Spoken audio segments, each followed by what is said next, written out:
What up, YouTube? Sadu.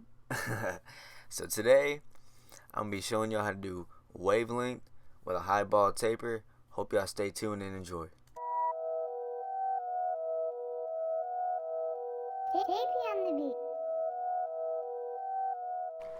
So I'm taking down the hair with my cordless wall seniors. I'm using my 1.5 guard closed lever. I'm using a 1.5 because my client, he didn't really want too much off the top. So I felt like it was best to use a 1.5 guard. I'm using the slow but smooth method to take down the hair. I'm going smooth and slow strokes because I feel like it lays down the hair so much better if you just do it that way instead of going so much faster.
So to ball out my back taper, I'm going to use my cordless Andis Slimline Pros. Just make sure that the line or the ball line is straight. I kind of do it below the ear lobe. That's how I measure where I'm going to start my ball line. Just make sure it's straight and get all the hairs from the neck. You don't want to leave no hair on the neck or anywhere. So do it that way. Good.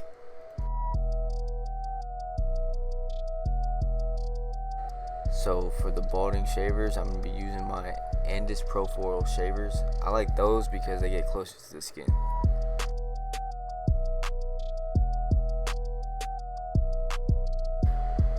So for the first guideline, I'm going to be using my Andis Masters. I'm going to be using the Masters for the entire cut, just to switch it up, But I do the guideline about 1/2 inch.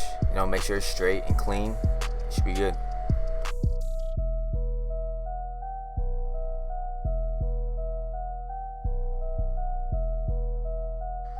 So to take out that ball line, I'm using the Andis Masters closed. I'm kind of doing that a flicking out motion. I'm not really trying to dig in. I'm using the corners a lot. Not to go past that first guideline because, you just keep bringing the fade or the taper higher and higher. So make sure you use the corners on this, and I eventually go halfway, and then I just blend up from there.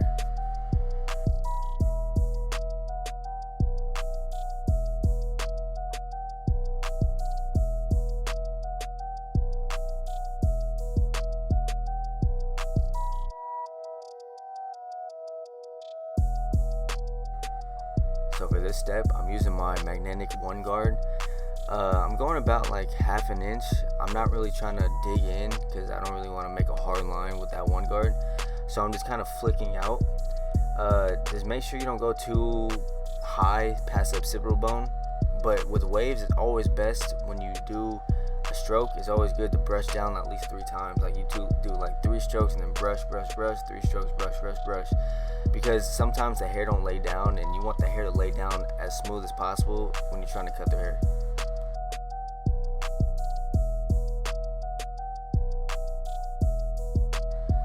So over here, I'm using my magnetic 0 guard for my Andis Masters.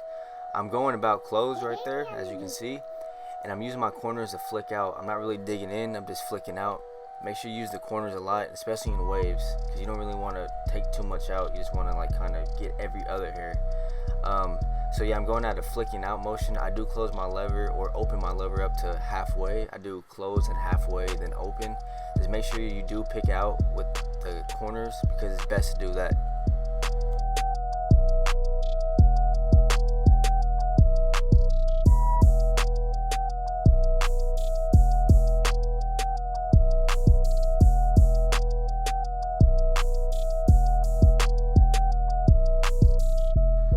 So for this step, I'm doing a little bit cleanup work.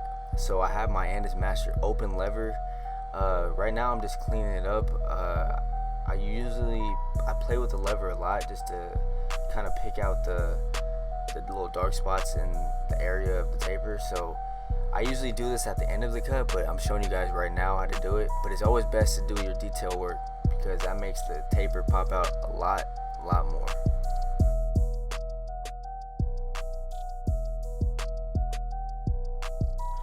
So I'm starting out my ball line with my Andis Slimline Pros. I'm not trying to make the taper too high because of my client does have waves and he kind of wants to keep them right there. So I'm doing like a mid-high taper.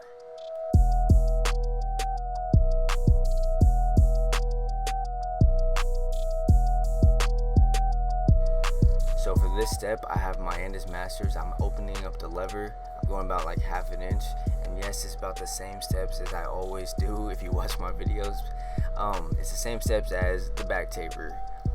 I'm going about like half an inch. But as you can see in a little bit, I do end up closing my lever to close to take out that bottom line. I usually do close first and then I do halfway.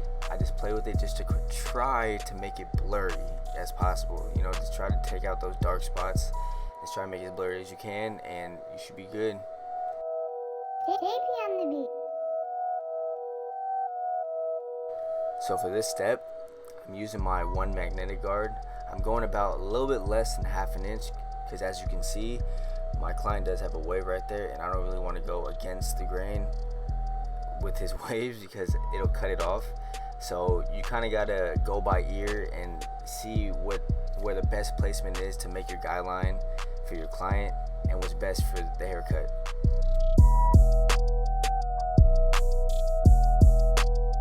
So for this step, I'm using my zero guard close. I'm using the corners a lot, especially in waves because I feel like it's not best to take out bulks and chunks of it. It's good to at least cut like every other hair.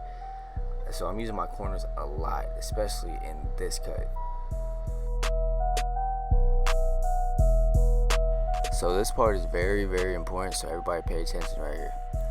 I'm doing with the magnetic one guard with the grain to take off a little bit of bulk right there because I know it takes off a little bit more than the 1.5 guard with the walls, as I did when I took down the hair.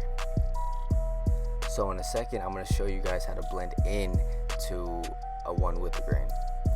So I have my one guard that I just took the hair down with, and I'm kind of using my corners to blend into it. Just try to lighten it up as much as possible because I do know that a one guard could blend in to a one with the grain. A lot of people don't know that, but you can. It just takes off a little bit more than a one with the grain.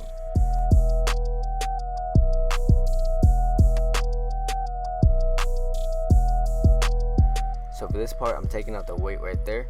I have a taper comb and I have some thinning shears.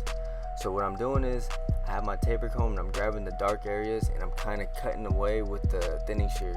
I'm not really trying to dig into his hair, I'm just getting those dark spots. And what thinning shears do, it thins out the hair so it's not as bulky anymore.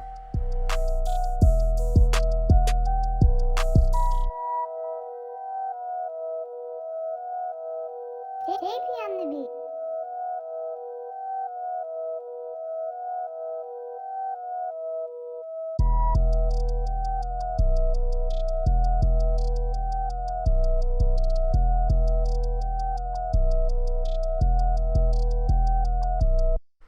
So for the lineup, I'm starting in the middle and I'm working my way to the right side. It's always best to start in the middle because if you start from the side and then work your way to the middle and then you start from the other side, it could be lopsided or it could be higher or lower.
now I'm using my shears to take off the hairs that are sticking up. It is best to do that, especially with waves, because it just looks way better when the hair is all laid down one length. Some people use their shavers to take down the hair. I'm using my shears because it looks pretty dope with my ghost shears, but to each his own.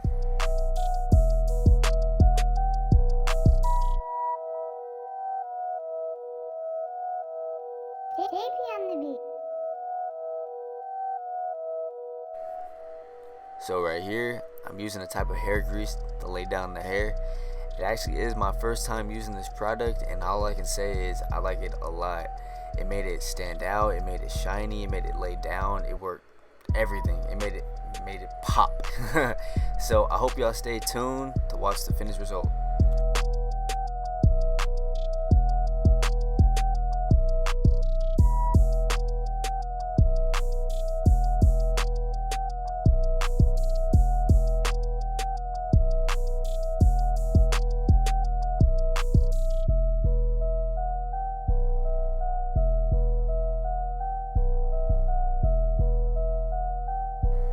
So this video is about wrapped up. I do thank you guys for watching my video. Whoa, wait. So right here, I'm using a little baby brush just to brush down the product and to make it get inside the hair. But back to it, I do thank you guys for watching my video. It means a lot for me, for you guys to watch my videos, because I've always used to watch everybody else's videos and it feels great to make my own. But please don't forget to like, comment, subscribe to my YouTube channel, and also at the end of the video will be my Instagram. So please feel free to follow me on Instagram, and I thank you guys so much for watching it. Enjoy.